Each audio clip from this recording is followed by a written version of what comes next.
vous enlevez les 545 officiers tout rwandais des FARDC, il n'y a plus de crise. Voilà la solution. Par l'élection, par les concertations, le dialogue. On en a eu combien de dialogues? J'en ai compté 54, qui n'ont abouti à rien. Donc, la MONUSCO et l'ONU et la communauté internationale admettraient pendant une seconde que la crise congolaise est de type ethnique, qu'il n'y a pas de Tutsi rwandais. Pour ceux qui connaissent un peu l'histoire, c'est une insulte. Il n'y a pas de Tutsi congolais, bon Dieu. Le Rwanda a été créé au XVIIe siècle avant la création d'État indépendant du Congo. Et le Rwanda fut une colonie allemande. Les Allemands n'auraient jamais laissé le roi Léopold II s'emparer des populations Tutsi rwandais, n'est-ce pas? Donc, les Tutsis sont au Rwanda, qu'ils rentrent au Rwanda. Qu'il y ait des Tutsis de nationalité congolaise, oui. Mais des Tutsis congolais, il n'y en a pas parce que les Tutsis n'ont pas de terre au Congo. Il n'y a pas de terre appartenant aux Tutsis sur le territoire congolais.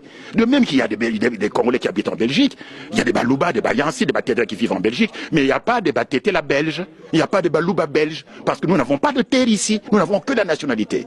Qu'il y ait des Tutsis qui ont acquis la nationalité congolaise, d'accord, mais ils n'ont pas de terre ancestrale. Nous avons la liste, qui se trouve ici d'ailleurs au musée de Tervuren, de toutes les ethnies bantous qui ont cédé leur terre au roi Léopold II pour constituer l'État indépendant du Congo. Parce que l'État indépendant du Congo, l'EIC, contrairement aux autres pays africains, a été créé par fusion de terres, par addition de terres, appartenant à une quinzaine de royaumes et d'empires et à quelques centaines de communautés traditionnelles africaines bantous. Alors que les autres États africains, les autres colonies africaines ont été créés par division.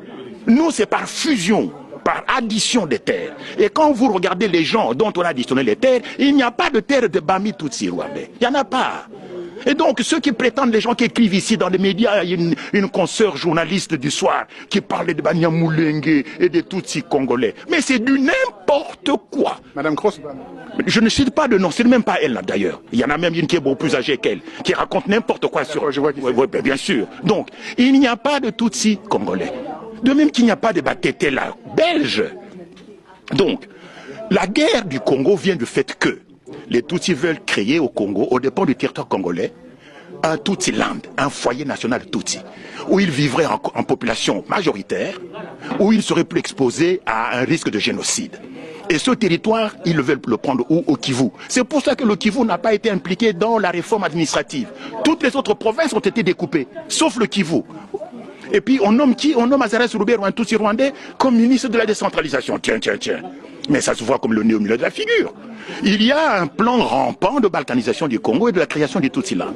Et ce qui s'est passé au Kivu, où on a massacré les chefs coutumiers, c'est ce à quoi on assiste aujourd'hui avec les Kamwena Sampo, c'est le même scénario.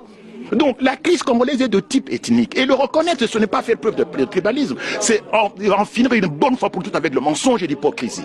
Qu'on admette qu'il n'y a pas de Tutsi congolais, que les Tutsis du Congo, et notamment ceux de l'armée en particulier, les 545 officiers, rentrent chez eux au Rwanda, et il n'y a plus de crise au Congo.